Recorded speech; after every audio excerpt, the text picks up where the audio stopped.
In recent times, something has been happening inside the Vatican that many believers around the world find deeply troubling.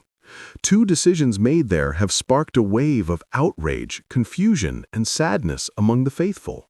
These events were presented by church officials as acts of openness and gestures of peace, but for countless Catholics, they have come to represent a painful sign that the Church may be drifting away from its true foundation, the teachings of Christ himself. The first event that stirred so much discussion began quietly, almost unnoticed. It started with what seemed like a small decision, the granting of a special prayer space inside the Vatican library. At first glance, it appeared harmless, even generous, but when the details came out, the faithful were left in disbelief. This room was not intended for Christian prayer. It was prepared for scholars of another religion, complete with a carpet facing Mecca. That single detail changed everything. It was no longer just an act of hospitality. It became a symbol of something larger, a church that seems ready to blur its own boundaries, even inside its most sacred walls. When the Vatican was questioned about the decision, officials explained that some Islamic researchers who regularly use the library for academic purposes had requested a place for daily prayer. The vice prefect of the library, Father Giacomo Cardinali, confirmed the arrangement publicly. He stated that the Apostolic Library, though part of the Holy See, was the most secular institution within the Vatican. Those words sent shockwaves through the Catholic world. Many could not believe what they were hearing, a priest calling one of the oldest institutions of the Vatican secular. For centuries, the Apostolic Library has been considered a treasure of faith, the heart of Catholic memory, home to sacred manuscripts and theological works that hold the story of Christianity itself. Founded in 1475 by Pope Sixtus IV, it has always been seen as a symbol of spiritual knowledge guided by divine truth. To now call that sacred place secular felt, to many, like a wound. It suggested that within the Vatican itself, faith and knowledge no longer walk together. Instead, they have been separated, as though human learning could be divided from divine wisdom. The faithful began asking, is this the direction the Church is heading? Can a place within the Vatican, consecrated ground for centuries, now be shared equally among all beliefs, even those that reject the core message of Christ? For some, the idea of neutrality inside the Vatican feels like erasing the cross from its own home. As word of the decision spread, the Vatican's explanation only deepened the confusion. Father Cardinali said the decision represented openness and dialogue. But critics argued that this openness has a limit. Dialogue between religions is valuable, they said, but it must not come at the cost of the Church's own identity. When faith becomes diluted for the sake of harmony, what remains of truth? Many observers believe this decision did not appear suddenly. It is part of a wider transformation happening quietly under the leadership of Pope Leo XIV, the successor to Pope Francis. Like his predecessor, Leo XIV has made interfaith unity and global dialogue a central mission of his papacy. He has spoken often about the need for all religions to stand together in peace. But now, some fear that in trying to unite all faiths, the Church is losing its own distinct voice. To those who hold fast to traditional Catholic teaching, this latest gesture represents not openness, but surrender. They worry that the Vatican is gradually shifting from being the fortress of faith into a kind of international meeting ground, a place where every belief is honored except its own. Just as the debate around the prayer space reached its peak, another event unfolded, one that added even more fuel to the growing fire. King Charles III of the United Kingdom made a visit to the Vatican. It was a formal public meeting filled with the usual gestures of respect and diplomacy. But what shocked observers was what came next. For the first time since the Reformation, a British monarch prayed publicly with the Pope inside a papal basilica. For many, this seemed like a step toward healing a centuries-old wound. But for others, it was something far more troubling, a sign that the Church was ready to blur the line between truth and compromise. King Charles is not a Catholic. He is the head of the Anglican Church, the very institution created when King Henry VIII broke away from Rome nearly 500 years ago. That split cost the lives of countless Catholics who died defending the faith. St. Thomas More and St. John Fisher were executed because they refused to accept Henry's authority over the Church. For the Vatican to now honor a British monarch in a Catholic basilica felt to some like rewriting history. Pope Leo XIV went even further, awarding Charles the honorary title of Royal Brother of St. Paul and seating him in a place of distinction inside the Basilica of St. Paul outside the walls, the same location where the Second Vatican Council was. Once held, that detail struck many as symbolic. The basilica that once witnessed deep debates about the Church's direction was now being used for a ceremony seen by some as proof that the Vatican was abandoning its spiritual roots. Commentators began to voice their concerns. Among them was Father Calvin Robinson, an Anglican priest who has been outspoken about faith and tradition. He warned that the event seemed to place both churches, Catholic and Anglican, on equal ground, as if the Reformation never happened, as if truth itself were negotiable. This is where the question arises: where is the line between dialogue and renunciation? When does the desire for peace turn into the loss of principle? For centuries, the Catholic Church stood firm that unity could only come through conversion and truth, not by pretending that differences did not matter. But today, that conviction seems to be fading. Archbishop Carlo Maria Vigano, once a respected Vatican diplomat but now considered an outsider by church leadership, was one of the few voices bold enough to speak openly about what he saw. In his recent address, he condemned the meeting between Pope Leo XIV and King Charles III.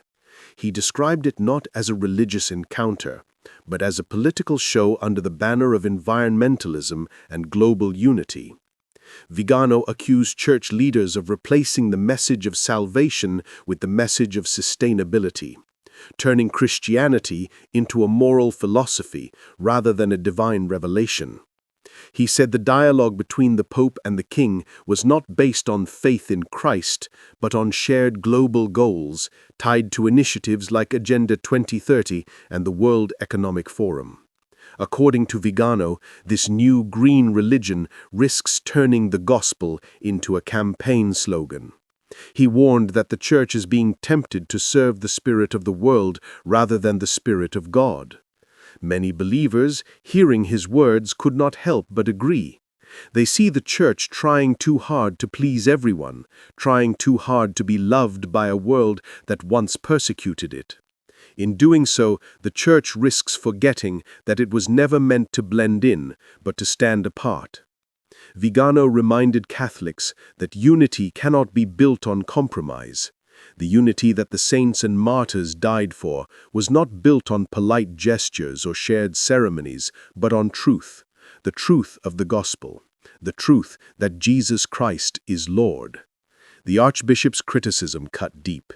He said that while King Charles was given a place of honor in the Basilica, the martyrs who died for refusing his church's authority are quietly ignored.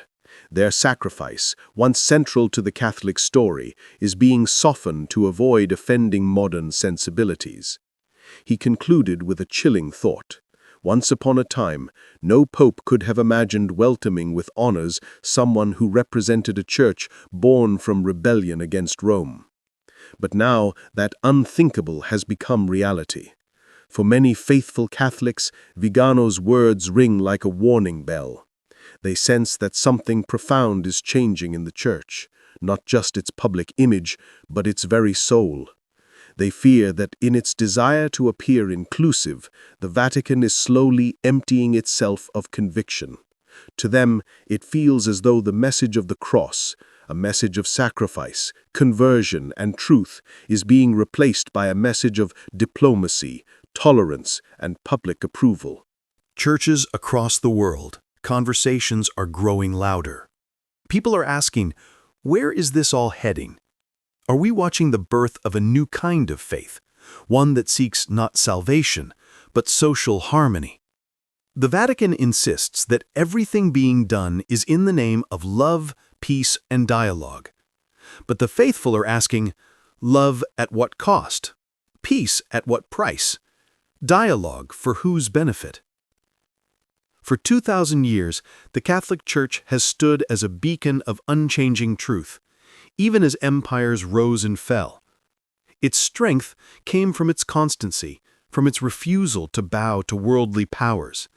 But now, many fear that this same church, once unshakable, is bending under the pressure of global trends. They point to symbols like the prayer room in the Apostolic Library and the meeting with King Charles as more than just isolated events. They are signs of a deeper shift, one that could redefine what it means to be Catholic in the modern world. Within the Vatican itself, not everyone agrees with the direction things are going. Some priests and theologians privately express concern. They speak cautiously, fearing backlash. But among the faithful, frustration is no longer quiet. Online discussions, open letters, and gatherings of traditional Catholics are spreading. Many express their devotion to the Church, but plead for clarity, for a return to truth, for leaders who will speak with the voice of Christ rather than the tone of politicians. Even some cardinals have begun to question whether this new openness risks turning the Vatican into something unrecognizable. They warn that if the Church continues to water down its message in the name of unity, it may end up losing both unity and faith. The faithful do not oppose kindness or peace. They believe in compassion and understanding.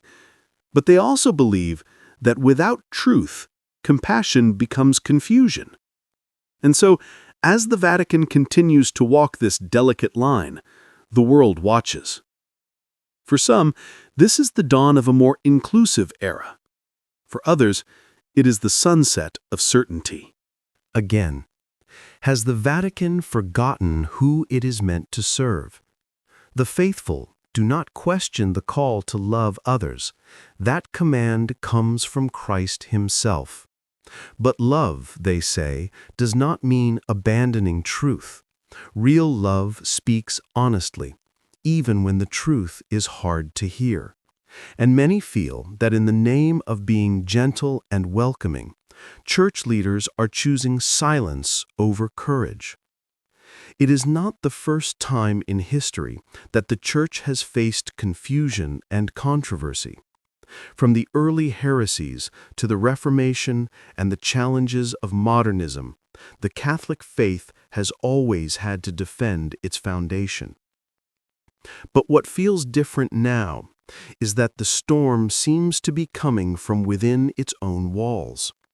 For centuries, the Vatican has been the spiritual heart of the world, a place that radiated moral clarity.